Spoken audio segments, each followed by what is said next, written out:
ኡሉሂያ የሚባለውን ነገር ኡሉሂያ ማለት በአምልኮ አላህን መነጠል ማለት ነው። መነጠል በአምልኮ መነጠል ማለት ነው።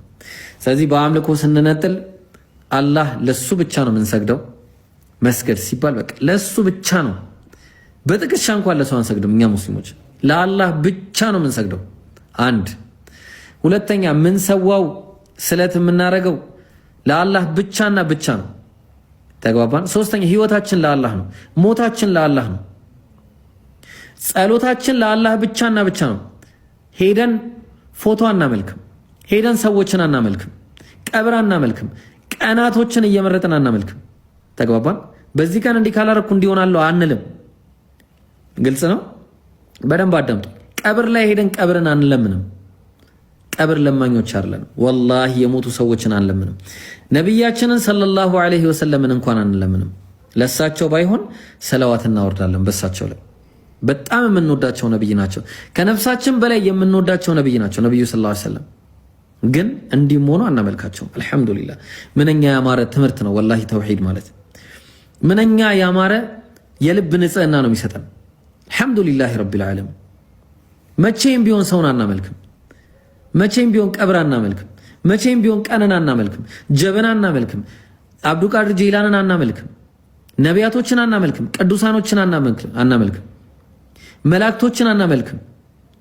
ዛፍ አናመልክም። ድንጋይ አናመልክም። ላሞችን አናመልክም። ተግባባን። አልሐምዱሊላህ የምናመልከው አንድ አምላክ አለ።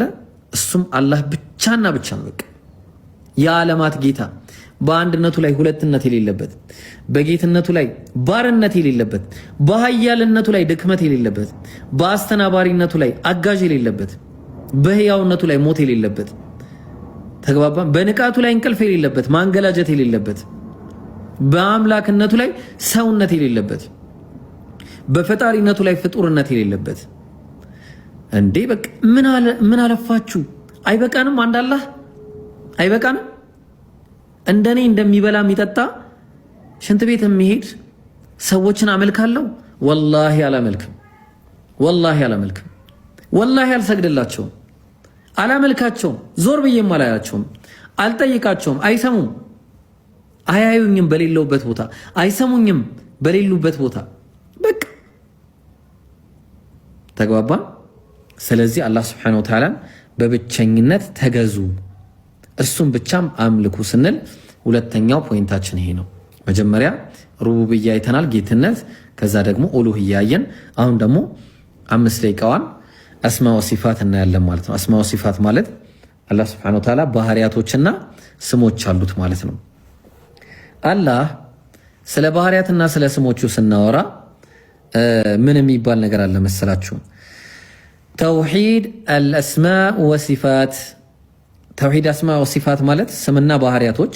ወዛሊከ ቢኢስባት ማ አስበተ አላሁ ሊነፍሲሂ፣ አላህ ለራሱ ያረጋገጠውን ነገር ማረጋገጥ። እኔ እንዲህ ነኝ ካለኝ ነህ፣ በቃ አለቀ። መጨመር መቀነስ የሚባል ነገር የለም።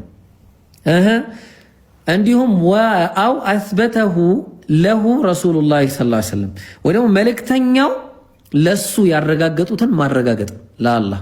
አላህ እንዲህ ነው ካሉን አዎ ነው ብለን እንቀበላለን። አይደለም የሚባል ነገር የለም ማለት ነው። በምን አይነት ሁኔታ ነው? ሚን ገይሪ ተሕሪፍን ወላ ተዕጢልን ወላ ተምሲልን ወላ ተክይፍን ወነፋ ማ ነፋሁ ላሁ ዐን ነፍሲሂ። ይኸው ምን አለ? ምንም አይነት ነገር ተሕሪፍ የሌለው መለወጥ የሚባል ነገር ሳይኖር አርረሕማኑ ዐለል ዐርሽ እስተዋ ካለ አላህ ከአርሹ በላይ ሆነ ካለ እስተውላ ሳትሉ ማለት ነው። ተግባባን? እስተውላ ሳትሉ ተግባባን? ተሕሪፍ ሳታደርጉ ማለት ነው። አላህ ከአርሹ በላይ ሆነ ካለን በቃ ሆኗል ነው። በቃ ከአርሹ በላይ ነው አላህ። በቃ ራሱን አይነገረን። ለምን እጨምራለሁ? በቃ ለምን እጨምራለሁ? እንዴ አልጨምርም። ለምን እጨምራለሁ? አልጨምርም። ሁለተኛው ወላ ተዕጢል፣ ትርጉም ሳናሳጣ፣ ነገርየው ትርጉም ሳናሳጣው፣ አላህ ትርጉም አድርገው ያስቀመጠልንን ነገር ትርጉሙን ሳናሳጣ በቀጥታ እንደመጣ እንናገራለን ማለት ነው። ተሕሪፍ ሳናረግ፣ ተዕጢል ሳናረግ፣ ወላ ተምሲልን ሳናመሳሰል ከፍጡራን ጋር አላህን ከፍጡራን ጋር ሳናመሳስል አላህ ያያል ሲባል እንዴ በቃ አላህ ያያል ነው። እንዴት ወላ ተክይፊን ተክይፍ የሚባል ነገር ሳይኖር ሳናመሳስል እንዴት ብለን ሳንል ማለት ነው። እንዴት የሚባል ነገር የለም አላህ ዘንድ። ለምን አናቅማ አናቅም። ተግባባን። ስለዚህ እንዴት ነው ብለን ስንል ለዛ ነው አላህ Subhanahu Wa Ta'ala በሱረቱ ሹራ ምዕራፍ 42 ቁጥር 11 ላይ ለይሰ ከሚስሊሂ ሸይኡን አለ። አላህ እሱን የሚመስል አንድም የለም። በቃ ምንም ነገር የለም እኮ በቃ ምንም የለም። በቃ እሱን በቃ ታዲያ ከሌለ እንዴት ብለህ ትጠይቃለህ? እንዴት ብለህ የምትጠይቀው እኮ የሆነ ምሳሌ ሰጥተህ ልታብራራ እንዲህ ይመስላል ለምሳሌ የለም። አያችሁ ወሁወ ሰሚዑል በሲር ግን እሱ አላህ ሰሚና ተመልካች ነው በማለት ይነግረናል። በቃ ስለዚህ አላህ ስለ ባህሪያቶቹ ስናወራ ለምሳሌ አላህ እጅ እንዳለው ነግሮናል።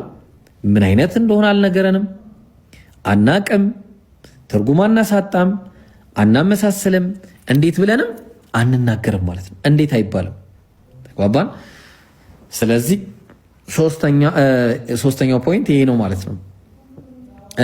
ሌላኛው እስቲ ከባህሪያቶቹ አንድ ነገር ለምሳሌ ብናይ አላህ በሱረቱል አንዓም ምዕራፍ 6 ቁጥር 114 ላይ ወሁወ ዩጥዒሙ ወላ ዩጥዓም አለ። አላህ የሚመግብ እንጂ የሚመገብ አይደለም እንደ ሰዎች። ለዛ ነው ነቢያችን ሰለላሁ ዐለይሂ ወሰለም ሰሂህ ሙስሊም 17:9 ሲ ላይ ምን ይላሉ? ኢነላህ ላ የናሙ አሉ። አላህ አይተኛም አሉ። ባህሪው ነው። በቃ ነብዩ ያሰበቱትን እናሰብታለን። ወላ የንበጊ ለሁ አንየናም አላህ ለሱ መተኛትም የተገባው አይደለም ማለት በቃ ከልክለዋል። እሳቸው ነፊ ያደረጉ አላህ መተኛትም አይገባውም ባህሪውም አይደለም። በቃ ኢየሱስ ግን ተኝቶ መምህር ሆይ መምህር ስንጠፋ አይገድህምን? አምላክህን ስታስነሳው ላኢላሃ ኢላላህ አምላክ ተኝቶ አምላክን አስነስተኸው ልንጠፋ ነው ተነስና እንዲህ አረጋ። ጋይስ በጣም ከባድ ነው። ሀቂቃ ነው የምላችሁ እንዴት አምሯችሁ እንደሚቀበለው ራሱ ማለት ነው። ለዛ ነው አላህ Subhanahu Wa Ta'ala በሱረቱል በቀራ ምዕራፍ 2 ቁጥር 255 ላይ አላሁ ላ ኢላሃ ኢላ ሁወል ሐይ አላህ ከሱ ውጭ በእውነት የሚመለክ አምላክ የለም። ሁወል ሐይ እሱ ዘላለማዊ ሕያው ኢተርናል መቼም መቋረጥ ያለ ሲጀመር መጀመሪያ መጨረሻም የለውም። اللهم أنت الأول فليس قبلك شيء وأنت الآخر فليس بعدك شيء الله أنت من دنو مجمّر له مالتهم بك اللهم أنت الأول فليس قبلك كأنت بفيت من ميلم بك أيلا من نجر وأنت الآخر فليس بعدك شيء كأنت بوهلا من ميلم أنت مجرشونه بك مجمّر مجرشون ميلم الله سبحانه وتعالى تقوبان لا تأخذه من القيوم الحي ሕያው ነው ዘላለማዊ ሕያው ነው። በቃ ሞት የሚባል ነገር አይደርስበትም። አልቀዩም ራሱ ቆሞ ሁሉንም የሚያቋቁም ነው። አላህ ራሱ ቆሞ ሁሉንም የሚያቋቁም ነው። ከማንም እርዳታ አይፈልግም አላህ። ከዛ لا تأخذه سنة ولا نوم ማለት ማንገላጀትም እንቅልፍም አትይዘውም ማለት በቃ ይሄ እኮ የሰው ባህሪያት እኮ ነው። ወላሂ እንዴት ነው ለአላህ ይሄንን የምናሰብተው ራሱ እንዴት ነው? እስቲ በጣም ከባድ ነገር ነው። ስለዚህ በባህሪው አላህ ይሄን የመሰለ ባህሪ እንዳለው ታያላችሁ። ሌላኛው ሱረቱል ኢኽላስ ምዕራፍ 112 ቁጥር 1 ጀምሮ ቁል ሁወላሁ አሐድ በለሱ አላህ አንድ ነው፣ በባህሪው አንድ ነው። ሁለትነት የሚባል ሶስትነት አስርነት የለም። በቃ አንድ ነው። አላሁ ሰመድ አላህ የሁሉ መጠጊያ ነው። እሱ ወደ ማንም አይጠጋም፣ ባህሪው ነው። ለም የሊድ አልወለደም፣ ያኔ አልወለደም፣ መውለድ የሚባል ባህሪ የለውም። ወለም ይውለድ አልተወለደምም መጀመሪያም። ለሱ ደግሞ ወደፊት ይወልዳል እንዳትሉ ወለም የኩን ለሁ ኩፉወን አሐድ እሱ አምሳያም ቢጤም የለውም ወደፊትም የለውም። አለቀ። ይሄ ባህሪው ነው። ስለዚህ ባህሪያቶቹ እነዚህ ናቸው። ስሞቹስ? ስለዚህ ስምም ደግሞ አለው አላህ ምርጥ ስሞች አሉት። ለምሳሌ አላህ ሲናገር ምን አለ? በሱረቱል ኢስራ ምዕራፍ 17 ቁጥር 110 ላይ ቁል ድዑ ላህ አው ድዑ ራሕማን አየማ ተድዑ ፈለሁል አስማኡል ሑስና። ቁል ድዑ ላህ በል ጥሩ፣ አላህ ብላችሁ ጥሩ ከፈለጋችሁ። አው ድዑ ራሕማን ወይ ደግሞ አራሕማን ብላችሁ ጥሩት። በየትኛውም ብትጠሩት አየማ ተድዑ በየትኛውም ስሙ ብትጠሩት ፈለሁል አስማኡል ሁስና ለሱ ምርጥ ስሞች አሉት። አያችሁ። ስለዚህ ምርጥ ስሞች ከሚባሉት መካከል እስቲ እንያቸው አንዳንዶቹን። ለምሳሌ ሱረቱል ሐሽር ምዕራፍ 59 ቁጥር 22 ላይ ወላህ አላህ ማለት እኮ አለዚ ላ ኢላሃ ኢላሁ ከሱ ውጭ በእውነት የሚመለክ አምላክ የለም፣ ዓሊሙል ገይብ የሩቅ ሚስጥራትን አዋቂ ነው። ልብ አድርጉ፣ ዓሊሙል ገይብ የሩቅ ሚስጥራትን አዋቂ ነው። በቃ አላህ ወሸሃዳ ቅርብ የሆነ ነገር ሁሉ አዋቂ ነው። ባህሪው ነው ይሄ ነገር። ሁወ ረሕማን አራሕማን ነው፣ በጣም እጅግ አዛኝ ነው። ከስሞቹ መካከል አራሒም እጅግ በጣም ሩህሩህ አዛኝና ሩህሩህ ነው። ስሞቹ ናቸው እነዚህ። ሁወላህ አላህ ማለት አለዚ ላ ኢላሃ ኢላ ሁወል መሊክ አላህ እሱ ከሱ ውጭ በእውነት የሚገዙት አምላክ የለም። አልመሊክ ንጉስ ነው፣ ከሱ ጋር ሌላ ንግስና ያለው የለም። ንጉስ ነው ስንል ልብ አድርጉ። ስሞቹ ላይ አንድ ኮንሴፕት ልስጣችሁ። ለምሳሌ አላህ ሩህሩህ ነው ሲባል ብዙ ሰዎች ሩህሩህ ሊባሉ ይችላሉ፣ ግን አላህ በባህሪው ሩህሩህ ነው። ሰዎች ግን በባህሪያቸው ሙሉ ርህራሄ የላቸውም። ተግባባን? አላህ ግን በባህሪው ሩህሩህ ነው። አራሒም አዛኝ ነው፣ እንዲሁም በጣም አዛኝ ነው። በባህሪው አዛኝ ስለሆነ ነው። ስለዚህ ሰዎች እንዲህ ተብሎ አይጠሩም። ለምን? በባህሪያቸው ስላልሆነ። ተግባባን? ስለዚህ መሊክ ሲባል አላህ መሊክነቱ ጌትነቱ ዘላለማዊ ጌትነት መሻር የሌለው ጌትነት ነው።